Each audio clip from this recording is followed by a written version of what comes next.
Hi everyone, welcome back to another character building video. Today I'm showing you how to play like Batman, the Dark Knight of Gotham in Dungeons & Dragons. Orphaned at a young age, Bruce Wayne grew up to be the Caped Crusader. He is intelligent, trained in martial arts, resourceful, and typically has a sidekick. Despite the name Batman, he is just an ordinary human. We are going variant human for our race pick, grabbing the martial adept feat, which gives us a pick of 2 battle maneuvers and 1 superiority die. The 2 maneuvers are disarming attack and pushing attack. Variant humans get a skill proficiency, grab stealth.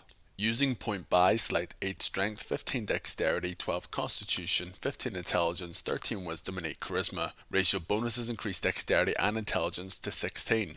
There are plenty of background options. Folk Hero, Inheritor, and Criminal all have their justifiable arguments. I'm going for City Watch because although he isn't officially on the City Watch, he would work with them like he does with Commissioner Gordon and develop a similar set of skills. This gets us the athletics and insight proficiencies. First level goes into Artificer, picking the investigation and perception proficiencies. You also get 2 daggers, a light crossbow with 20 bolts, studded leather armor bringing your starting AC to 15, thieves tools and a dungeoneer's pack. Magical tinkering allows you to produce a minor magical property on a tiny non-magical object.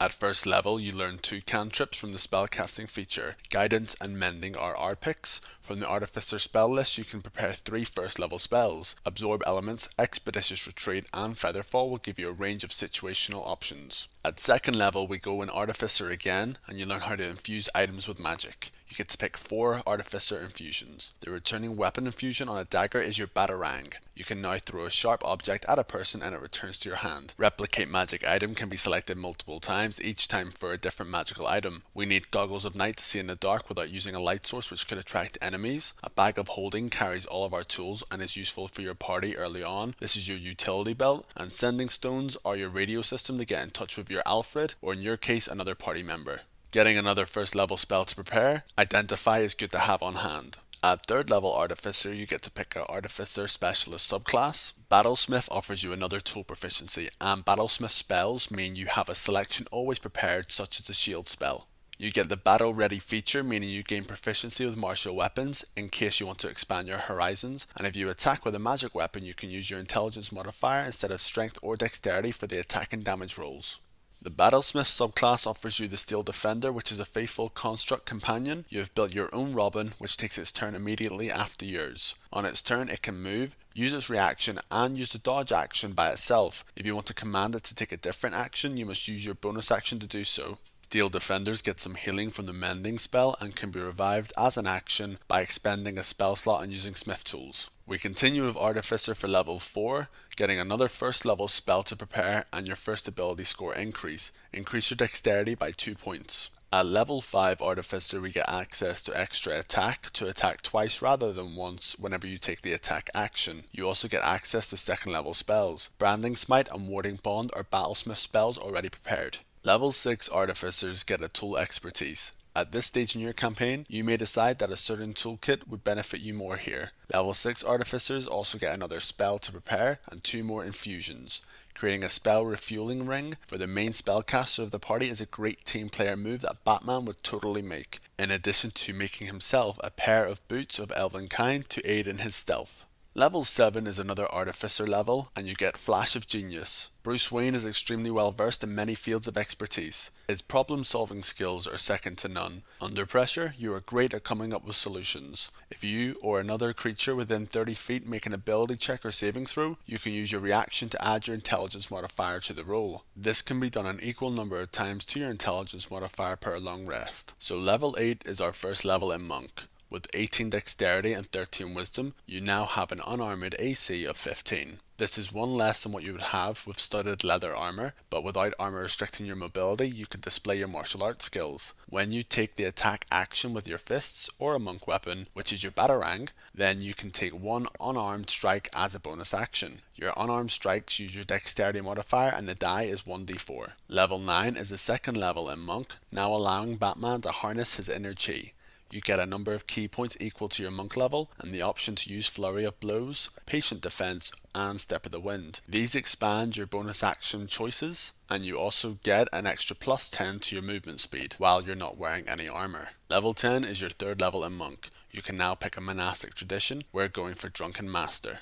This style is known for its unpredictability and is designed to overcome enemies that usually detect patterns, which is just what Batman's fighting style does. Now, if you use Flurry of Blows, you gain an additional 10 feet walking speed until the end of the turn, and you get the benefit of the disengage action. In addition to this, 3rd level monks can start using deflect missiles. Some ranged weapon attacks can't be shielded against, but you can mitigate the damage by using this new reaction. Level 11 is your 4th level in monk. Here you get another ability score increase, maxing out your dexterity.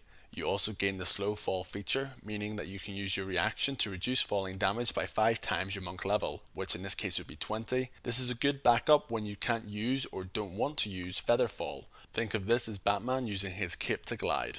On to level 12, this is your 1st level in rogue. You gain 2 expertises from your proficiencies. We're picking stealth and insight. You also learn Thieves Can't, and once per turn you can deal an extra 1d6 sneak attack damage on a hit with a finesse weapon or a ranged weapon if you had advantage on the attack roll, or an ally is within 5 feet of the target and you didn't have disadvantage on the attack roll.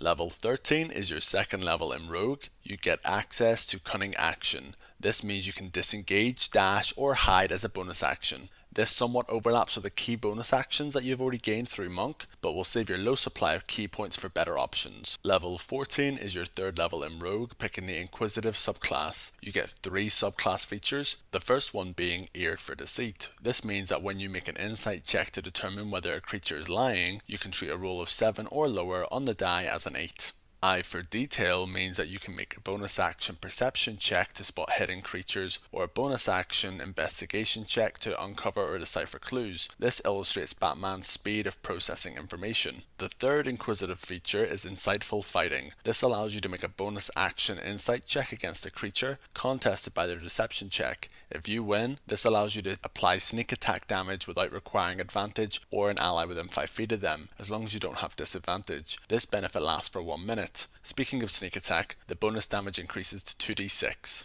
At level 15 we go back to Artificer for your 8th level for another ability score increase. Here we will pick the Observant feat. This increases your wisdom by 1, bringing it to a total of 14, and your unarmored defense also raises to 17. This matches what light armor can provide. It gives you the ability to also lip read, as long as the creature is speaking a language that you understand. It hasn't been mentioned until now, but you actually have quite a strong language selection. This feat also gives you +5 bonus to your passive perception and your passive investigation scores, which is very fitting for the world's greatest detective. Level 16 we take Artificer to level 9. Battlesmiths get the Arcane Jolt feature, so whenever you hit someone with your batarang or another magical weapon, or your Steel Defender hits someone, either the target takes an extra 2d6 force damage, or one creature within 30 feet of your choice gets 2d6 hit points restored. This can only be used once per turn, and up to a number of times equal to your intelligence modifier, regaining expended uses on a long rest. On this level, you have also gained access to 3rd level spells, with Battlesmiths already having Aura of Vitality and Conjure Barrage prepared. Level 17 is Artificer's 10th level. We get another 2 infusions, having an expanded list to pick from. One option is to replicate another item, as you can craft a Headband of Intellect, which at this stage is an extra +1 to your intelligence. This not only benefits your saving throw and spells, but it also increases your number of uses for Flash of Genius and Arcane Jolt. A Helm of Awareness is another choice where it can give you advantage on initiative rolls and prevents you from being surprised. Cloak of Protection is also a solid choice if you haven't been able to pick one up during your campaign. 10th level Artificers also get the Magic Item Adept feature, allowing you to attune up to 4 items at once instead of just 3, and crafting a magic item that is common or uncommon costs less time and money. Pick any single additional cantrip that suits your needs. Level 18 is the 11th level in Artificer. The spell storing item feature means you can store a 1st or a 2nd level spell that requires one action to cast into either a weapon or a spellcasting focus. The spell's effect can be used a number of times equal to twice that of your intelligence modifier. Level 19 is your 12th level in Artificer. This is an ability score increase for you, and honestly at this level I would prefer more Constitution, but instead the Tough feat can fill it in for you. This will add more bulk to your pool of hit points from your constant conditioning. Level 20 is the 13th and final level in Artificer. This gives you access to 4th level spells. The Battlesmith spells already prepared are Aura of Purity and Fire Shield. So how did we do? We are great detectives. With 14 wisdom and a headband of intellect, you have a plus 14 to insight, a plus 8 to perception, and a plus 10 to investigation, not to mention a passive perception of 23. If you are looking for clues or detecting lies, then you can't roll lower than an 8 on your check. We are also good at martial arts, not on level with a pure monk, but you can punch 4 times in a single turn using your attack action and flurry of blows, all dealing 1d4 damage, while being able to control the situation by disarming or pushing people via battle maneuvers or from free drunken disengaging. We have a batarang. This is a dagger that we can throw and it returns to our hand. With this we can apply an arcane jolt and sneak attack damage. This boosts it by another 4d6 in one turn. We have managed to get a sidekick. This is your steel defender which has 71 hit points, the same speed as us, and it can dodge by itself. It can also attack if we command it to, and it deflects attacks providing disadvantage on nearby enemies' rolls. In the late game, our AC is a low 17. Luckily we have ways of keeping out of the enemy's range due to disengaging and movement speed. We can attack outside of the enemy range as well using our batarangs or spells, or using our sidekick. We can also reduce incoming damage well with slow fall, feather fall, deflect missiles, absorb elements, the shield spell, and the steel defender deflection. If you manage to get your hands on a cloak of protection and bracers of defense, your resting AC could be increased to 20. Our Batman can provide good support with Flash of Genius, the guidance cantrip, aura spells, and creating magic items. While we are not optimized for massive damage output, we can hold our own, applying a range of damaging effects. Our biggest strengths lie in utility, just like Batman. So there you have it, how to play like Batman in Dungeons & Dragons. Subscribe for future content and leave a comment for any suggestions. I'll see you next time, thanks for watching.